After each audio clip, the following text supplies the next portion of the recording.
दोस्तों आज हम आपको बताने वाले हैं सेविंग नहीं इन्वेस्टिंग सीखो। यही अमीरी की शुरुआत है। यानी सेविंग और इन्वेस्टिंग में क्या क्या फ़र्क होता है। आपको अपना पैसा सेविंग में रखना चाहिए या आपको अपना पैसा इन्वेस्ट करना चाहिए। किसमें आपको सबसे ज़्यादा प्रॉफिट देखने को मिलता है। दोस्तों आज की इस वीडियो में हम आपको इस टॉपिक के बारे में A to Z जानकारी देने वाले हैं ताकि आपके सारे डाउट क्लियर हो सकें। तो आइए दोस्तों शुरू करते हैं आज की वीडियो। दोस्तों सबसे पहले बात करते हैं सोच बदलो, अमीरी की शुरुआत दिमाग से होती है। जी हाँ दोस्तों, ये बात 100% सच है। यदि आप सोच बदल लेते हो तो आपकी जो अमीरी की शुरुआत है ना, आपके सोच बदलने से यहाँ पे चालू हो जाती है। जैसे मैं आपको कुछ पॉइंट यहाँ पे बताता हूँ। देखो, अधिकतर लोग मानते हैं कि पैसे बचाने ही समझदारी है, लेकिन हकीकत में पैसे बढ़ाने ही असली समझदारी होती है। बचत आपको सुरक्षित देती है, लेकिन इन्वेस्टिंग आपको स्वतंत्रता फ्रीडम देती है। अगर आप सिर्फ पैसा बचा रहे हैं तो आप अपनी मेहनत को बैंक में सोने दे रहे हैं। जी हाँ दोस्तों, ये बात बिल्कुल सही है। आइए दोस्तों अब हम बात करते हैं सेविंग और इन्वेस्टिंग में क्या क्या फ़र्क होता है, क्योंकि बहुत सारे नए लोग होते हैं उनको नहीं पता होता। ठीक है, तो सबसे पहले बात करते हैं उद्देश्य की। जो हमारी सेविंग होती है उसका उद्देश्य क्या होता है, इन्वेस्टिंग का उद्देश्य क्या होता है। तो दोस्तों देखो, सेविंग का जो उद्देश्य होता है वो होता है सुरक्षा।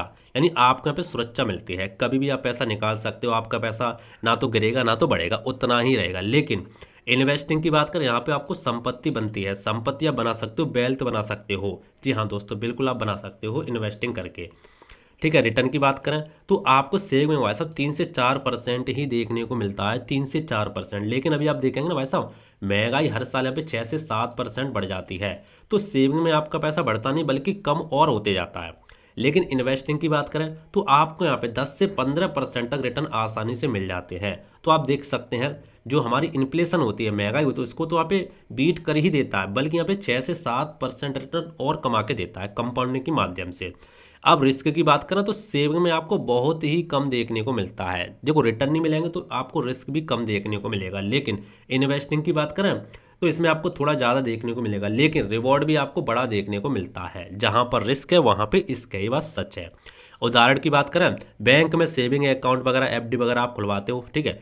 और हम इन्वेस्टिंग की बात करें, यदि आप सेविंग करते हो तो बता रहा हूँ, या तो बैंक में आप सेविंग कर लो, अकाउंट खुलवा लो सेविंग अकाउंट, या तो आप एफडी में जमा करोगे, उसमें भी आपको 6 से 7% ही मिलते हैं। एफडी में आपका पैसा बढ़ता नहीं है, लेकिन कम भी नहीं होता, उतना का उतना ही रहता महंगाई के हिसाब से। ठीक है, और हम इन्वेस्टिंग की बात करें तो आप इन्वेस्टिंग कहाँ कहाँ कर सकते हैं। एक तो बेस्ट ऑप्शन निकल के आता है, वेरी पॉपुलर, म्यूचुअल फंड में आप कर सकते हैं। म्यूचुअल फंड में आप एसआईपी कर सकते हैं, स्टॉक बाई कर सकते हैं, स्टॉक मार्केट में गोल्ड ईटीएफ में बाई कर सकते हैं। यदि आप रियल एस्टेट में इन्वेस्ट कर सकते हैं। ठीक है, अब आपको रियल एस्टेट में ज़्यादा पैसा लगाने की कोई भी यहाँ पे जरूरत नहीं, रीट्स के हिसाब से आप यहाँ पे कर सकते हैं। ये क्या है, आप यूट्यूब पर जाकर तो आपको बहुत सारी वीडियो मिल जाए, आप जाके देख सकते हैं। ठीक है, अब हम बात करते हैं, बचत इमरजेंसी फंड के लिए अच्छी है, लेकिन लाइफ के लिए, गोल्स, घर खरीदना, रिटायरमेंट, आज़ादी के लिए इन्वेस्टिंग जरूरी है। तो आपको देखो, सेविंग में यदि आप पैसा रखना चाहते हैं तो आप सेविंग और एफडी में अपना जो इमरजेंसी फंड है 6 7 8 महीने का या तो 1 साल का आप रख सकते हैं, जो आपका खर्चा हर महीने का होता है उतना। ठीक है, लेकिन हम बात करें इन्वेस्टिंग की, और जो बाकी का पैसा है उसको आपको सेविंग में नहीं रखना चाहिए, उसको आपको इन्वेस्ट करना चाहिए। इसी से आप वेल्थ वगैरह बना सकते हो। ठीक है, अब दोस्तों इन्फ्लेशन की बात करते हैं। इन्फ्लेशन आपका दुश्मन है। जी हाँ दोस्तों, ये बात बिल्कुल सच है। अगर आप 100 रुपये बैंक में रख देते हैं और बैंक आपको 4% ब्याज देता है, लेकिन महंगाई भाई साहब 6% बढ़ रही है, तो असल में आपके पैसे की खरीदने की क्षमता घट रही है। मतलब आपके पैसे नहीं बढ़ रहे बल्कि धीरे धीरे घट रहे हैं। इसीलिए सिर्फ सेविंग नहीं, इन्वेस्टिंग ही महंगाई से लड़ने का असली हथियार होता है। जी हाँ दोस्तों, ये बिल्कुल बात सच है। इसीलिए मैंने बोला था आपको सेविंग नहीं इन्वेस्टिंग सीखो, सेविंग नहीं इन्वेस्टिंग सीखो, इसी से आप जीत सकते हो।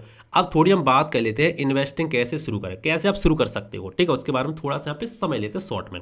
नंबर 1, इमरजेंसी फंड बनाओ। देखो, इन्वेस्टिंग सीखने से पहले, इन्वेस्टिंग करने से पहले, पैसा इन्वेस्ट करने से पहले कम से कम आपको 3 से 6 महीने का खर्च जो होता है आपका हर महीने का, वो आपको इमरजेंसी फंड बनाना होगा। इसको आप कहाँ रख सकते हैं, मैंने क्या बोला, या तो आप बैंक में रख सकते हैं या तो पोस्ट ऑफिस में रख सकते हैं। बैंक में रख सकते हैं, बैंक अच्छा ऑप्शन है। या तो आप सेविंग में रख सकते हो थोड़ा बहुत पैसा, और आप एफडी में थोड़ा बहुत पैसा रख सकते हैं। यदि आपको जरूरत पड़ती है तो आपका पैसा तुरंत वहाँ पर निकल आएगा। Number 2, life plus health insurance लो। देखो, आपको जो इन्वेस्टिंग है, इन्वेस्टिंग करने से पहले सबसे पहले आपको इमरजेंसी फंड बनाना 3 6 महीने का, उसके बाद लाइफ का इंश्योरेंस आपको लेना, हेल्थ इंश्योरेंस लो ताकि रिस्क कम हो, कोई बीमारी वगैरह हो तो आपको जो इन्वेस्टिंग आप करोगे उसको तोड़ना ना पड़े। ठीक है, तीसरा आपका होता है फाइनेंशियल गोल तय करो। घर, गाड़ी, रिटायरमेंट, बच्चों की पढ़ाई। आपको सबसे पहले गोल तय करने होंगे इन्वेस्टिंग करने से पहले। आप इन्वेस्ट क्यों करना चाहते हो, किसके लिए करना चाहते हो, ठीक है। उसके बाद नंबर 4, एसआईपी से शुरुआत करनी है आपको। सबसे सिंपल तरीका, सबसे बेस्ट तरीका, जो नए लोग हैं उनके लिए सबसे कम रिस्क वाला तरीका एसआईपी। म्यूचुअल फंड में आप एसआईपी से शुरुआत कर सकते हो। आप यहाँ पे 500 रुपये हर महीने, 1000 रुपये हर महीने, यानी कि मिनिमम 500 या 100 रुपये से यहाँ पे शुरुआत कर सकते हो। नंबर 5, डाइवर्सिफिकेशन करो। इक्विटी म्यूचुअल फंड में थोड़ा तो पैसा डालो, एसआईपी करो, डेट में करो, गोल्ड में कर सकते हैं, रियल एस्टेट में कर सकते हैं। यानी इन दोनों में किसी ना किसी, मतलब ऐसा नहीं है कि आपको सारा पैसा एक में डाल देना है, या तो इक्विटी में और थोड़ा सा पैसा आप डेट में, हाइब्रिड में भी डाल सकते हैं। थोड़ा थोड़ा पैसा डाइवर्सिफाई कर सकते हैं, सबका थोड़ा थोड़ा हिस्सा रखो, ठीक है। नंबर 6, लॉन्ग टर्म सोचो। जल्दी अमीर बनने की जगह धीरे धीरे ग्रो पर ध्यान दो। देखो एसआईपी में आप जल्दबाजी में अमीर नहीं बन सकते, लेकिन धीरे धीरे धीरे धीरे आपके यहाँ पे वेल्थ बन सकती है। अब हम आपको कुछ मोटिवेशन जो पॉइंट है उनके बारे में थोड़ी बात करते हैं। अमीर वो नहीं जो ज़्यादा कमाता है, अमीर वो है जो समझदारी से इन्वेस्ट करता है, ठीक है। हर महीने की कमाई का थोड़ा हिस्सा बचाकर मत रखो, बल्कि इन्वेस्ट करके अपने पैसे को काम पर लगाओ। सेविंग से आप जी सकते हैं, लेकिन इन्वेस्टिंग से आप आगे बढ़ सकते हैं। जी हाँ दोस्तों, काफ़ी अच्छी लाइन मुझे लगती है, इसीलिए मैंने सोचा क्यों ना आपके लिए यह लाइन में लिखूं। अब छोटा सा एक एग्जाम्पल के माध्यम से समझते हैं। अगर आप हर महीने 2000 रुपये को, ठीक है, यदि मान लो आप हर महीने म्यूचुअल फंड में 2000 रुपये डालते हो और आपको 12% का रिटर्न मिलता है, ठीक है, तो ये, और आप 20 साल तक डालते हो, एसआईपी करते हो, तो हमने यहाँ पे इंटू किया, गुणा वगैरह सब कुछ कैलकुलेशन करके आपका जो 20 साल में होगा ना, 4,80,000 रुपये नहीं बल्कि करीब 20 लाख बन जाएगा, ठीक है। कितना? 4,80,000 नहीं बनेगा, ये कंपाउंडिंग के माध्यम से बनता है, ठीक है। कंपाउंडिंग कंपाउंडिंग कंपाउंडिंग, तो आपका पैसा 4,80,000 नहीं बनेगा बल्कि 20 लाख के लगभग यहाँ पे बन जाएगा। यही है कंपाउंडिंग का जादू, आपके समझ में आ गया होगा, ठीक है। तो दोस्तों उम्मीद करते हो आज का वीडियो आपको पसंद आया हो, काफ़ी मजा भी आया होगा इस वीडियो को देखने के बाद। यदि आपका कोई डाउट है, कोई भी चीज़ आपको पूछनी है, तो आप नीचे कमेंट करके पूछ सकते हैं, मैं आपको रिप्लाई देने का जरूर कोशिश करूंगा। बाकी दोस्तों मिलते हैं इंटरेस्टिंग नई वीडियो में, तो जय हिंद, वंदे मातरम, बाय बाय।